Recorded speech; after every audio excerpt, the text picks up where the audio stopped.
I just need to make it pressure area. Dude, I think it's gonna be a bigger circuit, so I'm gonna have to use that entire arena. But I was thinking we could probably just put it like right here. Hi everyone, this is our wrist-mounted grappling hook project. I'm Montana. Our team consisted of Marcus, Matt, Jean, Omri, Jacobus, and Mahdi as our advisor. To get some general information about our project, we wanted to make a wrist-mounted grappling hook for item retrieval and wall traversal, implementing CO2 system and a reel back system. We wanted to create a fun and unique project idea to also combine the theory we've learned through our time at New Paltz with real-world application.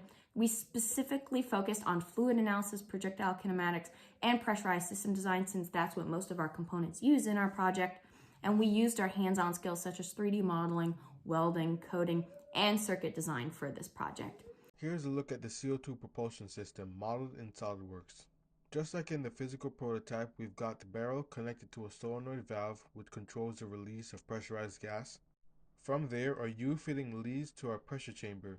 This is where the CO2 canister connects. On one end of the chamber, we've added a T-fitting to mount a pressure sensor, which helps us monitor internal gas pressure during fire. So I'm just going to run through how everything works. So here you can see the barrel, which is where our grappling hook actually goes through, and this is our 3D printed dart that we attach the rope through. And so it slides right in. And how actually everything fires is we're using CO2 to propel our hook. And so you put your CO2 in here, you thread it in onto this pipe. If you zoom in, you can see it. So you thread it in, and once I thread it in a bit more, give it more turns, it'll tighten and puncture the seal on the CO2, and it'll flow right through and stop here at the solenoid. So I give it a little time for the CO2 to flow through, and eventually, when I'm ready to fire, I press this button to release all the built up pressure, and the hook will fire and reach our targeted launch distance of about 30 feet. This is a MATLAB app we built to estimate the flight distance of our grappling hook based on user-defined launch parameters. For this example, we've set the projectile mass to 180 grams. That's the weight of our grappling hook. We're using default values for test duration, time interval, and launch height. The drag coefficient is estimated at 0.36 based on the shape and surface area. And as with the CO2 container, we're using a pressure of 125 psi with a launch angle of 45 degrees. Ideal for maximum range.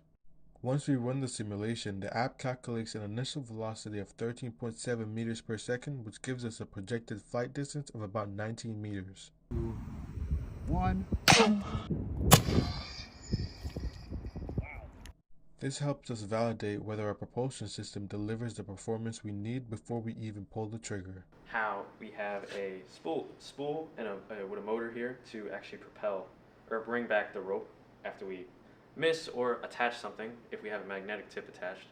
So how it works is there's a potentiometer on this side. Actually, by the time of the EXPO, everything's going to be nice and pretty.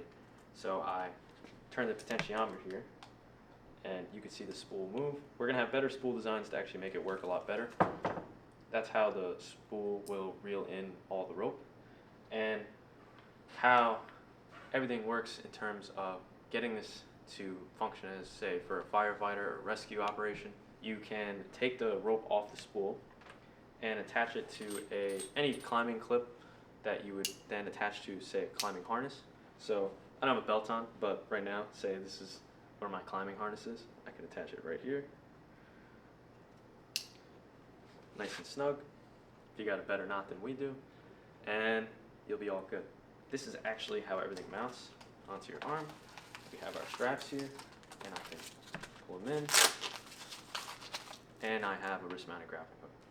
This experience has given each and every member the confidence to tackle complex and intimidating engineering problems when we eventually get into the workplace and in the real engineering world. So what are some of the takeaways that we want someone to get from our project? We want to specify that creativity and engineering can coexist, and not just creativity, but something fun. That engineering is fun.